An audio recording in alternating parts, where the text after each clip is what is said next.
Nesta quarta-feira, dia 15, professores universitários do ensino fundamental e médio, da rede pública e privada, estudantes e servidores federais têm manifestações marcadas nas ruas do país em defesa da educação pública e do direito à aposentadoria.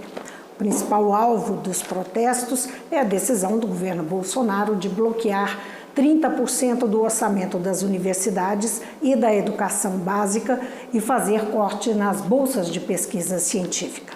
Eu vou conversar com a professora da UFMG, Maria Estela Brandão Goulart, que é presidente da APUB, a Associação dos Professores Universitários de Belo Horizonte, Montes Claros e Ouro Branco. Bem-vinda, Maria Estela. Obrigada por vir. Eu agradeço o convite. Maristela, qual que é o tamanho dessa mobilização, né? Eu estou reportando aquilo que está prometido. Qual é esse tamanho realmente? O que a gente pode esperar da movimentação desse dia 15? A gente pode esperar uma movimentação extremamente significativa e memorável.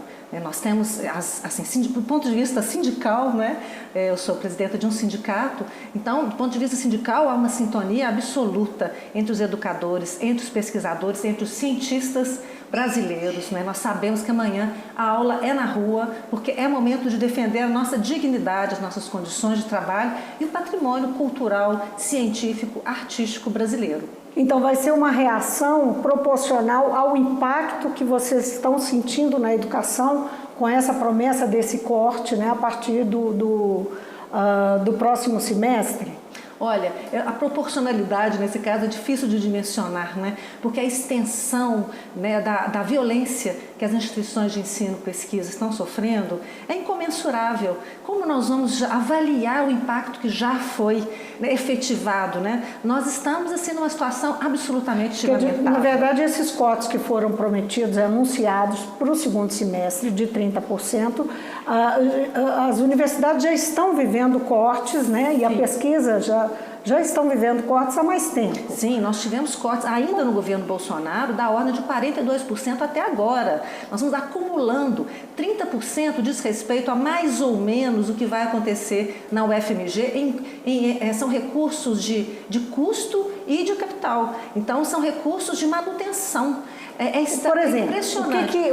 O que vai afetar? Luz, telefone. Imagina um laboratório de física, né, sem poder contar com luz, sem poder contar com água. Imagina um laboratório de biologia sem poder contar com condições mínimas de higiene. Imagina a gente funcionar na universidade sem condições de limpeza, sem condições de segurança. A universidade tem sido, inclusive, atacada, né, concretamente, né, experiências amargas que a gente vem acumulando nesses últimos tempos, não é? Então são coisas muito concretas, básicas, né, como uma casa, você não vai faltar parede, chão, né, condições de trabalho. Agora você falou... Os alunos também, que são o nosso maior patrimônio, ali está acontecendo um desastre absoluto, porque os cortes eles estão vindo de todas as direções que você pode imaginar, inclusive da FAPEMIG, que sofreu um corte de 75% dos seus recursos. Isso que são recursos do governo do Estado. Isso, com recursos do governo do Estado, os recursos federais. Agora, ontem nós tivemos cortes de bolsas da CAPES, né, bolsas de mestrado, doutorado e pós-doutorado. Que aí é federal. Imagina uma coisa dessa. Eu estou tentando aqui fazer você explicar, entender o mapa, porque as pessoas não sabem a dimensão. Quando falam, não, o governo anunciou que vai ter cortes, o pessoal da educação está bravo com isso, vai fazer manifestação. Mas o que realmente, né, foi cortado. Quando você fala, por exemplo, em 42% que já foi cortado, antes desses 30% que vão acontecer em cima de custeio, não é isso? São acúmulos de corte de investimento em pesquisa. Ah, sim. Tá? Esses 42%. Mas eu estou falando assim, de um cenário local. Tem universidades que estão em uma situação absolutamente alarmante no Brasil. Tá? Assim, os cortes variam. O cálculo não é um cálculo assim, o mesmo cálculo para todo o cenário nacional. Tá? O impacto é diferenciado. O que pode ser pior do que você está descrevendo? O que pode ser pior é difícil de imaginar, porque esses cortes já inviabilizam o funcionamento das universidades brasileiras no segundo semestre. inviabilizam. O que pode ser pior para mim é essa subtração do esforço sistemático de pesquisadores, cientistas e educadores de manutenção do patrimônio científico, cultural, da dinâmica, manutenção das suas equipes de trabalho. Quando a gente fala de perdas, a gente pensa em água, luz, telefone, falta de recursos para comprar, né, insumos para fazer as pesquisas de laboratório, falta de recursos para comprar material, gravador para fazer mais uma entrevista, falta de recursos mínimos, todas as ciências são afetadas nesse processo, mas o mais grave são os recursos humanos, o mais grave tem sido também o assédio moral institucional, porque os professores estão sendo feridos na sua dignidade. Isso vai ser levado para a rua amanhã? Mas tudo isso vai ser levado para a rua, tudo isso e é nosso repúdio em relação à reforma da Previdência Social que está sendo proposta nesse momento, que é também indigna, que nos coloca numa situação similar à situação chilena, que acaba com o patrimônio de seguridade social. Estou falando aqui do cenário de saúde, assistência social, né, e a previdência. Então, esse cenário coloca toda a sociedade brasileira, não só os educadores, pesquisadores e cientistas, em condição de desamparo. Nós temos que ter, numa sociedade assim, minimamente honesta, estou falando de honestidade, a gente tem que ter um mínimo de perspectiva de futuro, tem que ter horizonte, né, não só horizontes éticos, que isso também está nos faltando, mas como horizontes concretos de reprodução, de sustentação, de manutenção. Qual que é a sociedade que agride tão brutalmente os seus professores, os seus educadores? Esse é um fenômeno impressionante, né? Nem no nazifascismo nós assistimos uma situação dessa monta. Quando você fala disso, você está se referindo inclusive àqueles apelos que foram feitos, inclusive pelo próprio presidente Jair Bolsonaro, mas também no entorno dele em relação a, vamos dizer, a uma vigilância dos professores em sala de aula? Exatamente. Uma vigilância ideológica. Na nossa autonomia, estamos sendo atacados quando afirmamos a necessidade de pensamento crítico, estamos sendo atacados quando falamos de construção de cidadania, porque o ataque à filosofia e à sociologia em particular foi aviltante, não é? Nós estamos sendo atacados em tantas direções que é difícil a gente sustentar o cotidiano. Agora, o ataque ao trabalho do professor, sugerir que os estudantes filmem o trabalho do professor, é uma agressão à Constituição brasileira. Isso é um elemento importante que nós temos que afirmar. A luta amanhã, né, e não só professores, educadores, né, sejam donos de escola, estudantes, familiares, né, vamos para a rua, mas a população brasileira está convidada a participar, a caminhar conosco. E muitos setores estão vindo juntos. Há notícias, inclusive, que pais de alunos e inclusive as escolas particulares, não são só as escolas públicas ou as universidades públicas, são as escolas em geral, desde do ensino fundamental até as universidades. E as escolas públicas estão se envolvendo, inclusive os sindicatos das escolas, as escolas particulares, inclusive os sindicatos envolvidos, sim, não é? Grupos de pais de escolas em São Paulo, estava lendo mais cedo sobre isso, também se envolvendo, se mobilizando para a manifestação desse dia 15. Pois é. A classe média está com medo de perder as universidades públicas, que hoje são o caminho dela?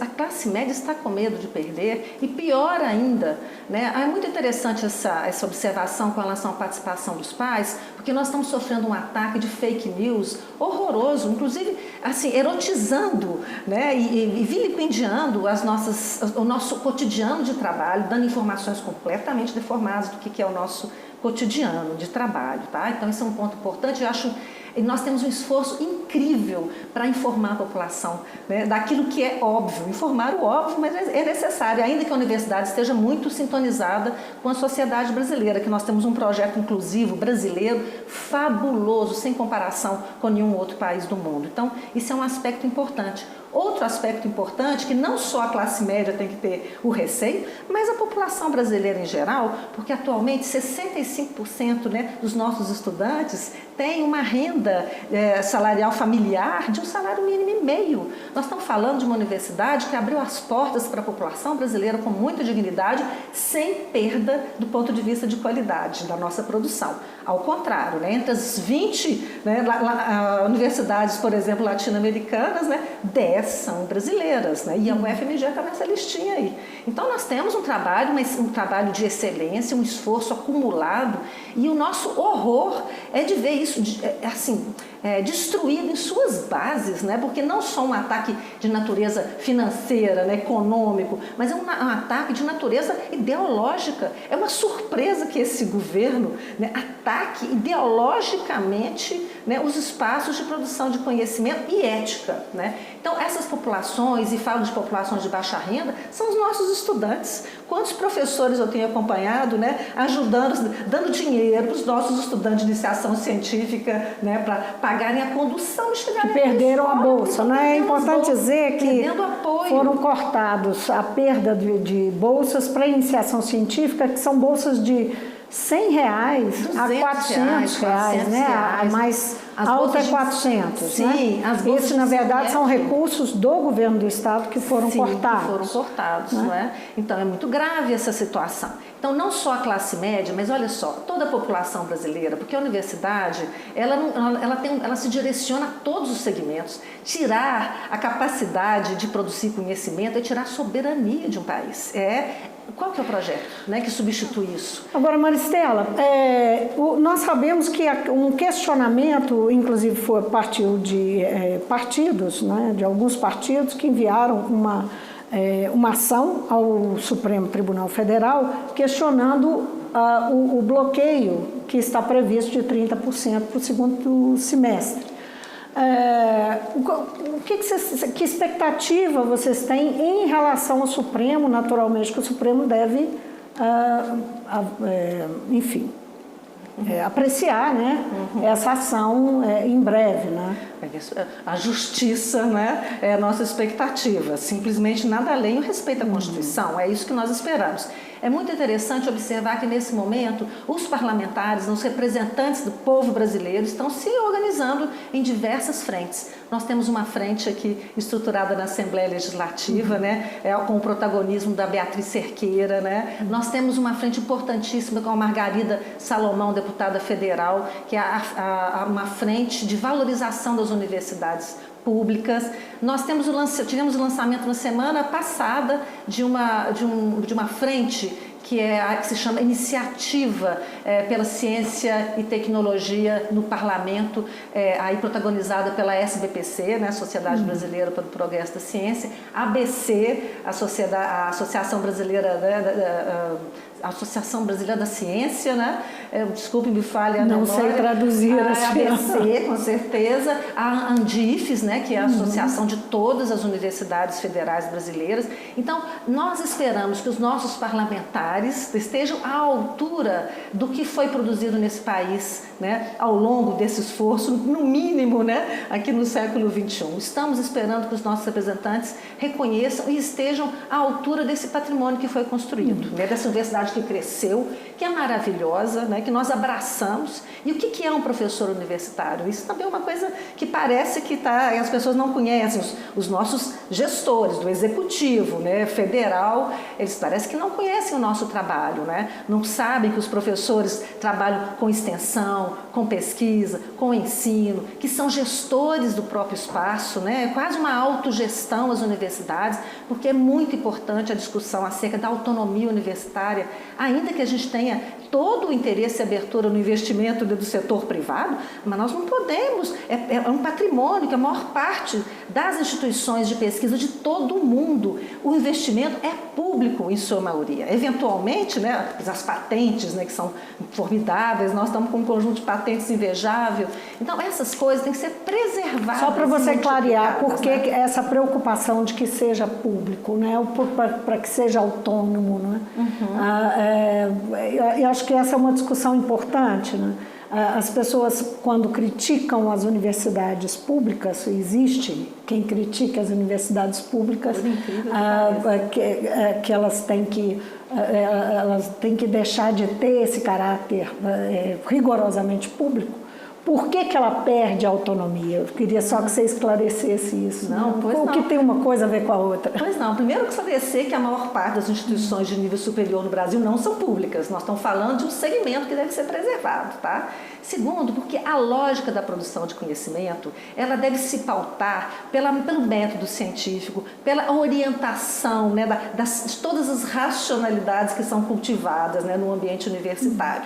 E essa lógica é muito diferente da lógica e das urgências do mercado. Isso. Porque nós podemos preservar, inclusive proteger as questões que são do interesse da população, da sociedade. Então, nós somos capazes de organizar prioridades com autonomia. Isso é uma possibilidade de liberdade de pensamento que é um legado do iluminismo, né? A preservar a independência, a capacidade de construir perguntas, né? De questionar, né? E de sustentar aquilo que é o projeto de autonomia da modernidade e o projeto de verdade, né? Ou seja, nos afastar dos obscurantismos, dos dogmatismos, né? Ok, nenhum problema, né? As pessoas podem eventualmente ter um exercício dogmático, né? Ter atitudes fanáticas, mas isso não é um exercício que pode ser cultivado dentro dos espaços de produção de conhecimento. As nossas fábricas de conhecimento, elas têm que se pautar por orientações éticas que têm um compromisso com a verdade. E o que é a verdade, né? A verdade, ela é o resultado de todo um movimento reflexivo sistemático.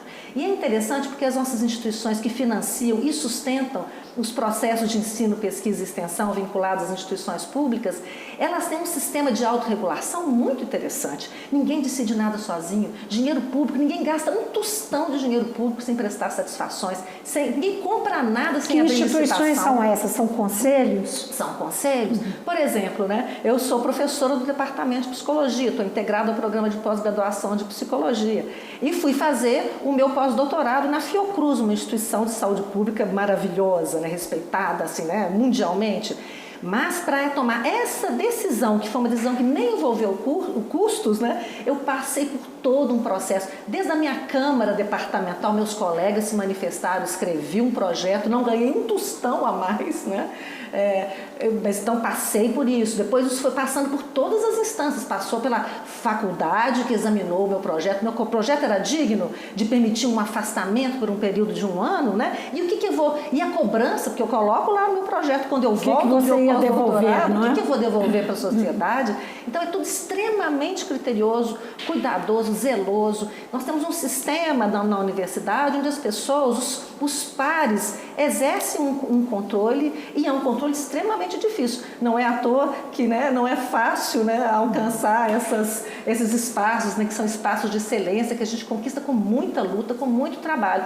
Férias, para te dar um exemplo, férias de professor é um fenômeno impressionante, da cabeça de bacalhau, porque professor em férias escreve artigo, né, encaminha as teses de doutorado que estão com dificuldade, defende. Quantas vezes na minha vida eu interrompi férias e nem coloquei meu nome na banca para viabilizar que os meus estudantes cumprissem prazos. Mas eu sou, assim, um pequeno exemplo da majestade que significa esse trabalho, não é? Que é cultivado pelos colegas, essa atitude ética, essa atenção à produção, ao conhecimento, aos detalhes e o diálogo internacional. Porque quando a gente está, né, o Brasil, elegeu uma posição, né, digamos, de afirmação internacional. Isso nos custou muito trabalho. E isso, olha, está terminando. Porque se a gente perde sustentação, você não consegue mais participar, né, dos fóruns internacionais, que são ainda mais complexos, né, do ponto de vista de autorregulação.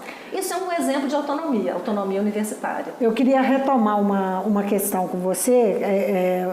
Você falou sobre o quanto estão bem alinhadas as instituições sindicais que estão envolvidas, não é? E os professores dentro das universidades. Eu queria saber como é que estão os estudantes, não é? O que você pode dizer da participação dos estudantes e da preocupação deles com essas preocupações que você está levantando e o que a universidade sente de ameaça, o que a educação como um todo sente de ameaça. Olha, os nossos estudantes estão muito mobilizados, né?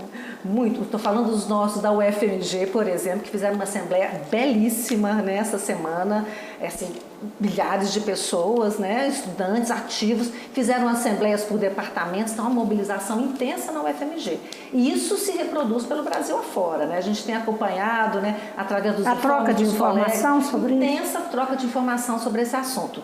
Porque eu acabei de ver assim, que a gente está com um score, mas depende da fonte, né? A mídia Ninja, que é uma mídia bastante comprometida, né, com a educação brasileira, ela já estava sinalizando que há manifestações em 21 estados brasileiros, além do Distrito Federal. Então, 22, né, que seria esse número. É enorme. Vamos pensar o Brasil, no Brasil Pará, um Brasil desse tamanho, e nós estamos falando de assim, praticamente 1,5 milhão de estudantes que estão vinculados às instituições de nível superior, né? Puxa, isso é um número muito significativo. Agora, como é que você acha que todos caminhem conosco amanhã? Como é que você acha que o governo Bolsonaro vai reagir a essa mobilização, né, de estudantes, professores, enfim, da educação no país, levando em conta que ele colocou como condicionante para que esses recursos sejam liberados no segundo semestre ou não sejam bloqueados, a aprovação da reforma da Previdência. Como é que você acha que o governo vai reagir a essa movimentação e o Congresso também? Bem, são duas coisas, né? Não se chantageia a sociedade civil. É absolutamente impossível. Nós somos a sociedade brasileira. Nós somos o Estado brasileiro, se isso aqui é uma democracia. Então, estamos além de tudo isso. Nós somos um ambiente de expressão e vamos expressar nosso desejo de cidadania. Isso, da nossa parte, é assim que se configura. A chantagem, que eu acho que é perigosa, diz respeito aos parlamentares, né? Foi para lá que a chantagem foi dirigida. O que eu acho lamentável, e vejo que há um problema aí no que diz respeito ao equilíbrio, né, dentro do nosso Estado brasileiro, entre executivo, né, e legislativo.